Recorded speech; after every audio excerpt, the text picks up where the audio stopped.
Hi, it's Wyndham. Today I want to talk about the slightly thorny subject of midlife crises. I think we're all aware of the term, and for most of us, gross generalisation, there is this very negative connotation to them. And I think that's because of the stereotypical vision we have of what people do during a midlife crisis. Stereotypically, we would think of them as middle-aged men. Stereotypically, the kind of behaviours they might involve themselves with are: we go out and buy a sports car, you get a divorce, you start spending your time with younger and younger people. I don't mean younger and younger, I just mean younger. Maybe you take up some wild, incredibly difficult personal physical challenge. That's the kind of stereotypical version. And I'll put my hand up because I had a midlife crisis. And it wasn't stereotypical. And it wasn't stereotypical on a number of levels. Not least, it didn't start when I reached 40. My midlife crisis was in process for a good 10 years prior to that. So this idea of midlife crisis, I think, can be unhelpful because people can be experiencing them way earlier than midlife. And if that's true, then it isn't the midlife bit that is causing the crisis, right? If the crisis was solely based on the fact you turned 40 and your relationship with that age triggers this complete change in behaviour, then we could just focus on, well, how do we improve our relationship with our perception of passing time and with our age and all those things. But because these things we call midlife crises can happen to people way younger, there was research back in 2011, can't remember who it was by, but there were people in their early 20s experiencing the kind of things people experience during a midlife crisis. Similarly, there are people in their 60s experiencing those things we associate, the feelings we associate with midlife crisis. So for me, when I had my proper breakdown, I was about 40. But it had all started more than a decade before. And when I talk about my breakdown, it was a massive emotional breakdown. It was an inability to contain my emotions. I remember coming home from an evening out, sat on the end of my bed, my wife was in bed, and I just broke down. And it was the kind of breakdown where there is no stopping it. There's no taking a deep breath and reining it back in. There's no air or space to articulate what is going on. And it lasts, I think mine probably lasted about an hour. And for the whole of that hour, my wife was sat there going, oh my, because I couldn't tell her what was wrong. So that was the kind of, what would I call it? I'd probably call it the inflection point of it. I didn't realise it at the time, but that was the point where the stopper got pulled out and all this emotional energy was released. But let's look at the crisis element, because, like I said, if it's not the fact we are going through what we perceive to be midlife, then what is this trigger? What is happening? So my inflection point was 7 or 8 years ago, and since then I've been working on myself constantly, consistently.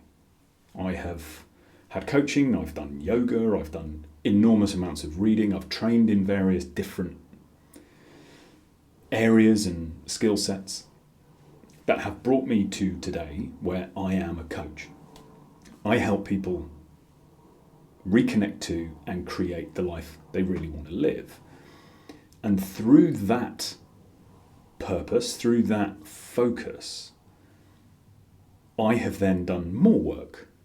And as you'll have seen in other videos and other posts, I've now written a book called whose life are you actually living, it's time to write your own blueprint. And in the writing of that book, a lot of this solidified for me. So let me give you what I think is happening, what I believe is happening when we have our midlife crisis, whatever point in our life we are in. So if you see my other posts, our blueprint automates our reaction to what is going on around us and what is going on to us.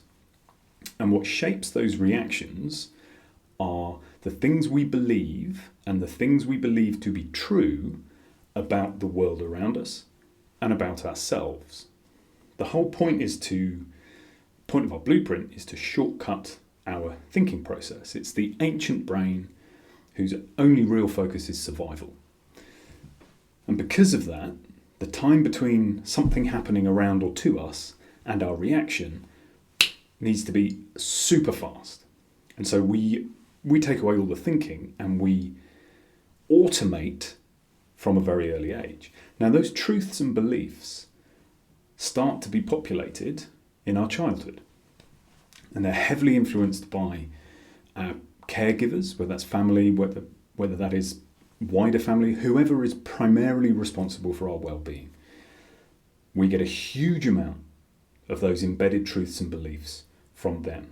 We also get a whole load from our education environment, and we get some from our social environment.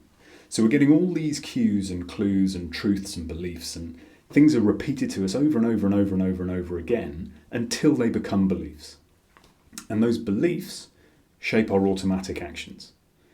So we're not as logical and conscious as we would like to think we are. Fast forward. So phase 1 is caregivers, school, social environment. Phase 2 of our blueprint replaces the educational environment with our work environment. And that brings in some repeated expectations, inclusion criteria, whether they're explicit, implied, the ones we assume for ourselves. The more they get repeated, the more they get embedded as truth and belief in our blueprints. And our truths and beliefs automate our reactions. So we get into the workforce and we are told this is what you need to do. We all embark on career, not all of us obviously, but we all embark on our careers and we just accept that our life is, certainly our working life, is you put some effort in, you gain some expertise, you get promoted. You earn more money, you take more responsibility, you put the effort in, you learn more skills, you get promoted. You get promoted, you get promoted. So we're conditioned into chasing something. And how many of us actually take the time to sit there and go, I don't know whether I really want that. Do I want that? Because it's happening at a point in our lives when we're still young, come out of university or school, late teens, early 20s, we have no real experience. Or the experience we have is confined to home environment, school environment, limited social environment. Now that depends where you grew up, I fully appreciate that. But those experiences are still small. And our agency and our ownership over the entirety of our lives is very limited at that point. So when we come into the work environment, we're still just beginning to figure this stuff out.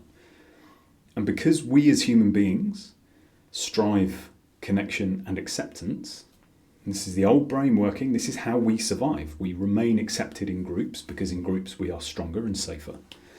Because we strive for that, we adopt the behaviours of the groups we want to be a part of. The crisis point happens, I believe, when the evidence of our lived experience can no longer be ignored. And that evidence directly challenges one of the beliefs or more of the beliefs and truths that are embedded in our blueprint. So when we are acting automatically, we are over the however many years it takes. I think the reason most people associate it with 40 is because it takes time to amass the experience and build the evidence to disprove the truths we believe to be true. But the crisis happens at the point where that body of evidence is too big to ignore. We can no longer just accept the truth, the belief within our blueprint. And our truths and our beliefs, their sole function is to act as stabilizers for how we view the world and how we view ourselves. If we had to spend all day, every day, analysing what's going on around us, what's going on to us, what's going on with us, we would never get anything done. We would never live.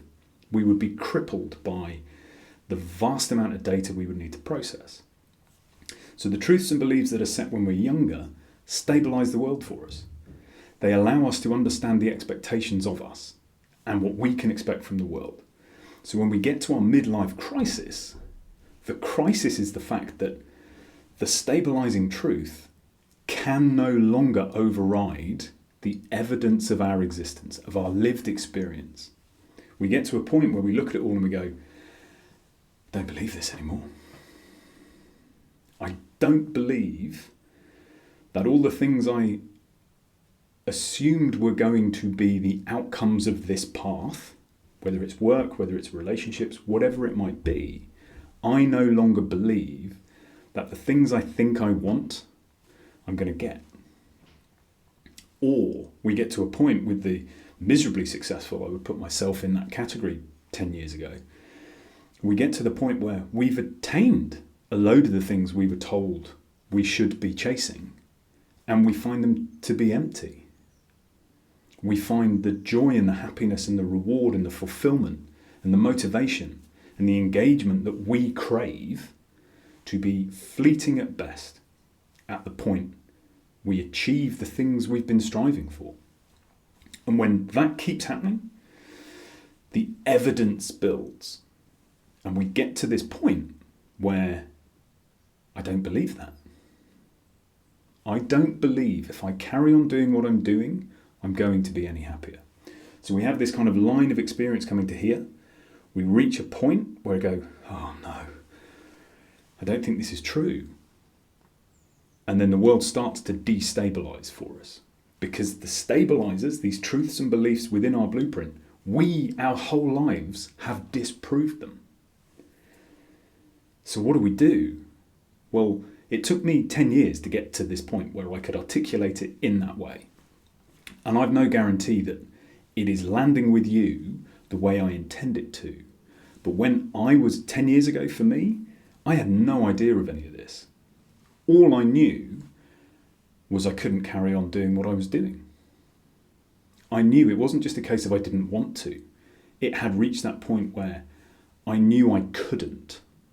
I was in such dissonance internally. There was some misalignment of something. I didn't know what it was at the time. That I knew I couldn't go to work the next day and convince people I gave a crap. I couldn't. And it wasn't because the business was bad or the people were bad. Of course it wasn't. Fundamentally, the misalignment between my values and my deepest true desires for how I wanted my life to be had overwhelmed the compromises I had made in pursuit of the things I had been taught I should be chasing. And the crisis point is the evidence disproving the stabilizing truths and beliefs.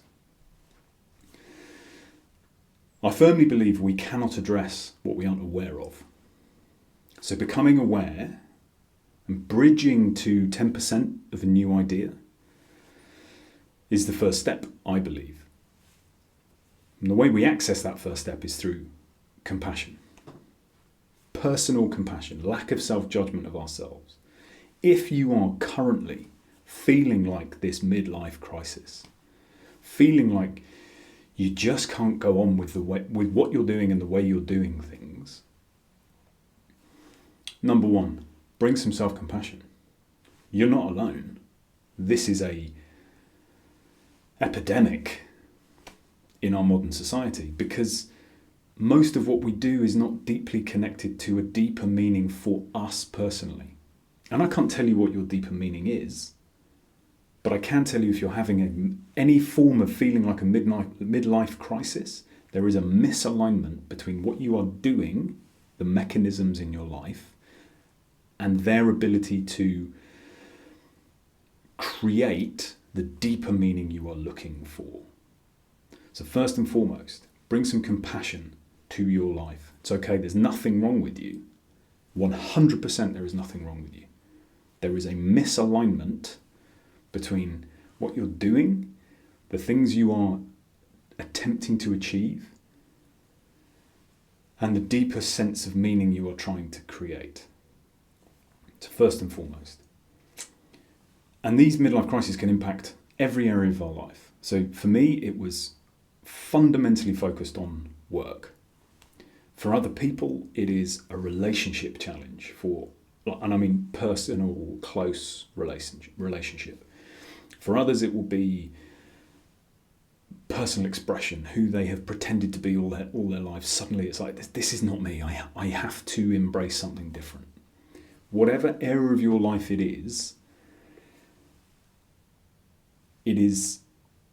really important for you to understand what you want to create instead. The challenge with all of this is it's really easy to identify what we want to stop, because we can feel it. I want this feeling of being lost to stop. I want this sadness to stop. I want this lack of self-confidence to stop. But if we take away what we don't want, that doesn't give us what we do want. So compassion first and foremost. Cut yourself some slack. All that is happening is your deeper self is making itself known, and your lived experience is disproving the things you thought you believed about the world and the things you thought you believed about yourself. Now, the fallout of this can be enormous. Let's not underplay that. And I am not professing to anybody or suggesting to anybody that you run out and rip your life up. Exactly the opposite. What I'm suggesting is, if you can bridge to 10% of this idea that actually what is happening is the stabilizing truths and beliefs within your existing blueprint have been disproven, that is why your world is unstable now, because their job is to stabilize. If you can accept that, then you can start taking the steps to go in search of, well, what was that belief? What has my experience been? What do I want instead? What is going to create the meaning I'm looking for in my life?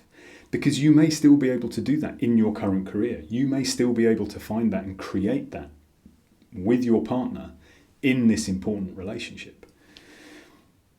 It is the lack of understanding of what's actually happening, the lack of awareness, I think, that leads to the knee-jerk reactions that we would consider to be the stereotypical midlife crisis. And now that we understand what the crisis is, the midlife is really just a tagline. As I said, I think it's a hangover from when actually it took 20 years to amass the experience to disprove the things we thought we believed. I think as the conversation progresses societally, that time frame shortens. So people in their 20s are much more likely now to go, hold on a minute, all this stuff I'm hearing about careers and this and that and that, it doesn't work for me. That's not what I want from my life. It's more and more likely to happen younger and younger, I think. I'll leave you with that. What do you think? Are you at a point in your life where your lived experience is beginning to challenge the things you think automatically to be true? The set structures of life, the perceived ambitions, the imposed measures of success. Are you beginning to see that they might not apply to you? And if so, cut yourself some slack. And then give yourself some time and space to start thinking about what you really want and what are the remaining truths and beliefs that are going to stop you. Because in my experience, one disproven truth and belief can very often become a domino effect. I'll leave you with that. I wish you a peaceful and joyful few days, and I will speak to you soon.